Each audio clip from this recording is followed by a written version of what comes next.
The European system will falter for any number of reasons. The first rationale is both the most obvious and the least manageable. Europe's baby bust started before Asia's, with the Europeans passing the point of demographic no return even before the new millennium.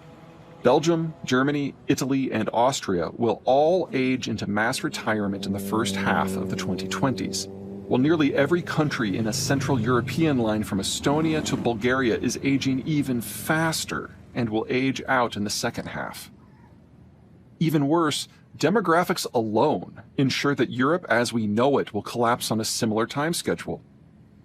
When the Central European states joined the EU in the 2000s, they succeeded in convincing the Western Europeans to open their labor markets.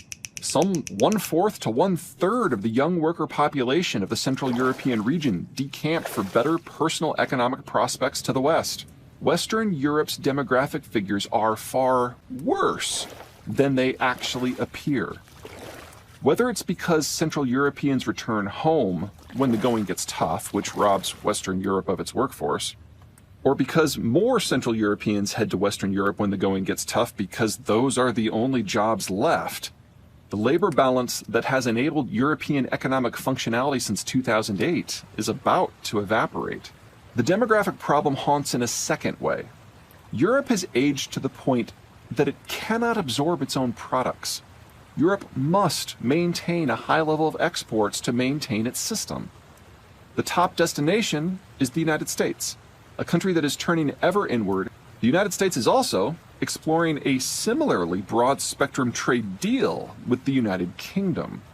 As any future trade peace with the EU will soon require London's sign-off, no one in continental Europe should count on easy rectification. The European products that do not go to the United States instead travel to the far side of the planet, Northeast Asia.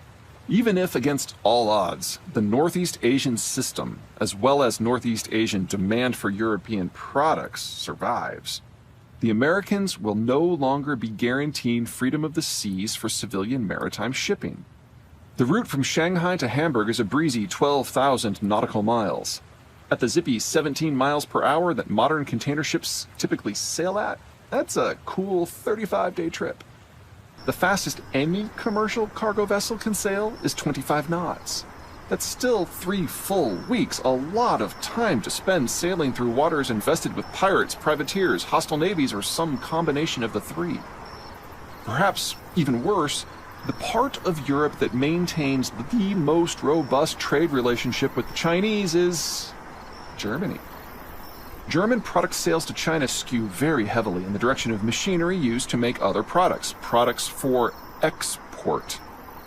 Even if, against all odds, Germany and China can maintain a trade relationship in a world where they lack the strategic reach to interact directly, Chinese exports will not be nearly as needed, undermining the base rationale for any sort of German-Chinese interaction. The same broad strategic issues that face the Asians also face the Europeans, although those particular problems are of less or more concern depending upon location and perspective. Most European countries started industrializing in the 1800s, with even the laggards, largely the former Soviet satellite states, beginning at the latest in the 1950s. That means most mines in Europe have been tapped out for at least a few decades.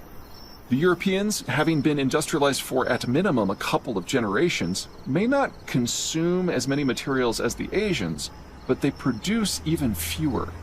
The Chinese might import the vast majority of the materials they need, but typically, the Europeans must import them all. Most of the industrial commodities required for modern life come from locations far closer to Europe than East Asia, such as the Western Hemisphere and Africa. Several European countries, France and the United Kingdom come to mind, but so too do Spain, the Netherlands, Italy, and Denmark, have sufficient naval capacity to protect occasional shipping to and from the locations in question. Just as good, most sailings from these regions to Europe are unlikely to pass through any particularly contested waters. As to Western Hemispheric sourcing, the Americans are certain to put the kibosh on any sort of piracy or privateering in their hemisphere, and European commerce is unlikely to be barred so long as it remains unmilitarized. The trick will come from those European countries farther removed from the continent's far west, who lack both access and naval forces. They must source materials from a different, close location: Russia. Germany cannot maintain its position as a wealthy and free nation without the Americans. But Germany also cannot maintain its position as a modern, industrialized nation without Russia. The story of all things German and Russian is about alternating chapters of begrudging cooperation and incisive conflict.